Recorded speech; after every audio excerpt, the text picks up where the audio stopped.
Ocupação é uma necessidade social. Nós estamos num estado criminoso, que sabota a educação, sabota a saúde, dominado por empresas, tem uma estrutura escravagista mantida. Na minha opinião, a gente nunca viveu numa democracia, isso aqui nunca foi uma democracia. A República foi proclamada pelos banqueiros, que tinham vontade de ocupar o lugar da nobreza e ter aqueles luxos e privilégios, mas que não conseguiam porque não tinham sangue azul. Então eles armaram a proclamação da República para ocupar o espaço dos nobres e tiveram cuidado de manter a mesma estrutura. Então é preciso manter a ignorância da massa. Eu vejo a sociedade como uma casa, que o alicerce é a massa, ignorante, desinformada e por isso mesmo imóvel, para manter a estrutura social. Os tijolos são as classes médias, não tem uma classe média. Tem a classe média que toca a pobreza, a seguinte, até a classe média alta que toca o telhado, que é a elite. E a elite também está pressionada, porque existe a comieira, é na comieira que está o poder da sociedade. Não nessa gerência, governo para mim é gerência, não é governo. Eu não reconhecia o PT como governo. Era um capataz mais camarada, que jogava os colchonetes para o povo, deixava cair umas migalhas. Só que eles não estavam preparados ou não tinham consciência do que as pessoas que não têm nada são capazes de fazer com migalhas. Então hoje está havendo uma comunicação da academia com a periferia que nunca houve. Esses buraquinhos que foram abertos na universidade para enfiar um punhado de pobre só para ficar bem na foto internacional, esses buraquinhos estão levando vivência de base para dentro da academia, que nunca teve vivência de base.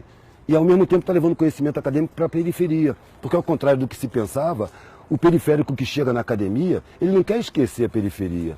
Ele tem um vínculo afetivo muito grande, que os de cima não sabem como é. Eles têm condição de viver isoladamente, cumprimentar o vizinho, bom dia, como vai, à distância. O periférico ele convive parede de meia, ele sabe o problema pessoal do vizinho. O vizinho está com fome, ele divide a comida dele. Então isso cria um vínculo que os de cima não percebem. O cara da academia, ele quer levar o conhecimento para a rapaziada dele. Isso está criando focos embrionários que ao longo do tempo vão se multiplicando, vão contaminando, vão gerando consciência. Agora não é uma coisa que vai acontecer numa geração, é uma coisa de muitas gerações. A sociedade levou milênios para chegar nesse ponto aqui. As pessoas que querem mudar o mundo, invariavelmente desistem. Porque elas querem mudar o mundo para si, eu quero ver o mundo justo. Eu sei que eu não vou ver o mundo justo, mas se eu não viver na função de buscar um mundo menos injusto, minha vida não tem sentido. Então a parada é essa, tem que ocupar tudo. Tem que ocupar todos os espaços, porque todos os espaços estão negados para a maioria. E é a maioria que banca. Se você prestar atenção na sociedade, é a parte de baixo que faz tudo. Quem é que planta tudo que se come? É mão pobre. Quem é que costura todas as roupas que se veste, de marca ou não? Mão pobre. Quem é que bota a calçada? Quem é que bota os tijolos um em cima do outro? Quem permite que a universidade funcione? É tudo pobre. Quem recolhe o lixo? Quem cata os feridos e leva para o hospital? Quem recebe no hospital? É tudo pobre. Então os pobres são a base da sociedade. Quem é que liga as máquinas? São os pobres. Aí você pega o sistema tributário. Quem é que financia o Estado? A massa tributária sai do consumo. Então o pobre financia o Estado. Os pobres eles constroem, eles botam para funcionar, eles mantêm, reparam, eles sustentam o Estado. E, no entanto, são enganados, são inferiorizados, são sabotados, têm seus direitos humanos negados, seus direitos fundamentais, sabe? Então, são colocados em uso, como se fossem animais.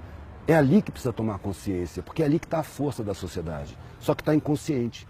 Para isso se nega a instrução, se nega a educação, como num sistema escravagista. O escravo não pode saber ler, não pode ter instrução, porque senão ele se esclarece e se revolta.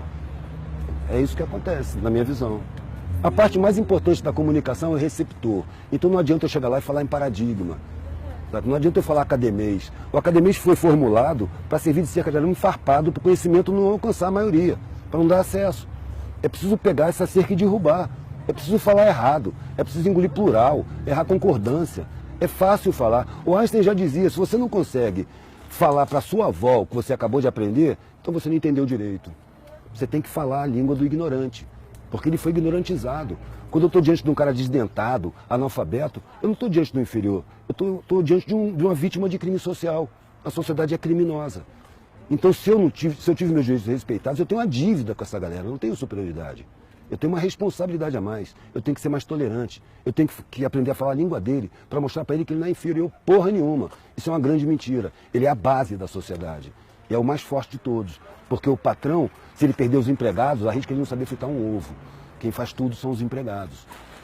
Quem trabalha com dificuldade se fortalece, supera dificuldades. Quem tem muita facilidade não supera dificuldade, precisa de alguém para superar para ele. Por isso a dependência dos de cima dos de baixo, eles dependem dos de baixo. E aí para inferiorizar, para os de baixo não ter consciência. Eu fico pensando assim, que moral tem o cara que paga uma pessoa uma grana que ele jamais aceitaria para fazer o que essa pessoa vai fazer? E no entanto isso é lugar comum. O empresário fala, eu dou emprego pro cacete, você explora as pessoas, paga o mínimo, corta direito trabalhista, ainda olha para os caras com desprezo. Isso é uma ideia desumana. Sabe, a cúpula da sociedade não tem humanidade, a humanidade está na periferia, que divide o último pão. Sem pensar, amanhã a gente vê como é que fica. Você não vai ficar sem comer não, toma aqui. É isso que é bonito. Eu nasci na elite. Eu fui encontrar a parte mais linda da humanidade na periferia, pedindo comida, dormindo no chão. Ali eu encontrei a humanidade mais bonita. Só que eu percebi, ali está todo mundo ideologizado, está todo mundo sabotado. Sabe? É uma puta sacanagem, sabe? Eu prefiro falar com os de baixo. Para mostrar que eles não são fracos não são inferiores não. Eu paro para botar gás na Kombi velha que eu tenho e pergunto pro cara assim, meu irmão, imagina... Primeiro eu falo com o cara, eu chego lá, o cara fala, ô patrão, eu já fiz alguma merda, mas me desculpa aí, o que eu fiz? Eu falo, não, por quê? Tu tá me xingando, velho, patrão? Patrão é um parasita, velho, que trepa nas tuas costas, vive às suas custas, diz que tu que vive às custas dele. Que te esfola, te ameaça, te espreme, te cobra, te paga uma merreca e acha que você tem que ter gratidão por ele. Imagina que seu patrão perdeu os empregados, perdeu o que ele tem que viver a sua vida. O que ele faz? 99% das vezes o cara responde, ele se mata. Claro que se mata. Ele não tem peito para encarar as dificuldades. Ele só encontra facilidade. Facilidade fragiliza. É a dificuldade que fortalece. Então os mais fortes eles estão inconscientes. É preciso mostrar para os mais fortes que eles são. Que eles não sabem. A sociedade não deixa eles saberem. Tá bom? Tá lindo, meu Deus.